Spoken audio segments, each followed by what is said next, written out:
जब से अरविंद केजरीवाल जी ने आरएसएस के प्रमुख मोहन भागवत जी से 5 सवाल पूछे, पूरी आरएसएस खामोश है, पूरी भारतीय जनता पार्टी खामोश है। इसका मतलब अरविंद केजरीवाल जी के सवालों में सच्चाई है। वो 5 सवाल आज फिर से मैं आपके सामने दोहराना चाहता हूं और कुछ तथ्यों के साथ दोहराना चाहता हूं। पहला सवाल जो अरविंद केजरीवाल जी ने पूछा कि अपने आप को देशभक्त कहने वाली आरएसएस क्या इस बात से सहमत है कि आज भारतीय जनता पार्टी कोई राजनीतिक दल नहीं बचा बल्कि एक अपहरण गैंग बन चुका है। आज भारतीय जनता पार्टी कोई राजनीतिक दल नहीं बचा बल्कि पार्टियों को तोड़ने वाला एक गिरोह बन गया। आरएसएस के प्रमुख मोहन भागवत जी इस पर क्या मानते हैं? नंबर 1। नंबर 2, देश के सबसे भ्रष्टाचारी नेताओं को, और जिनको किसी और ने नहीं, खुद भारत के प्रधानमंत्री ने भ्रष्ट का, उनको गले लगाया, अपनी पार्टी में शामिल किया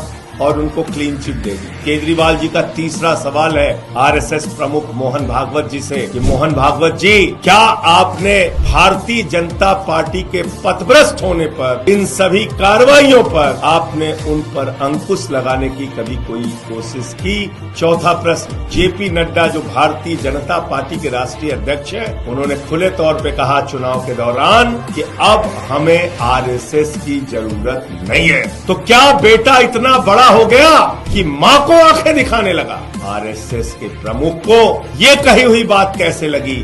और 5वां और अंतिम सवाल जिसका जवाब पूरा देश सुनना चाहता है, और वो जवाब आरएसएस ने और बीजेपी ने एक सिद्धांत निर्धारित किया अपने संगठन के लिए कि 75 साल पूरा होने पर भारतीय जनता पार्टी के नेता को अपने पद से इस्तीफा देना पड़ेगा। लेकिन अमित शाह मोदी जी के बारे में पूछने पे कहते हैं मोदी जी तो 75 साल के बाद भी देश के प्रधानमंत्री रहेंगे।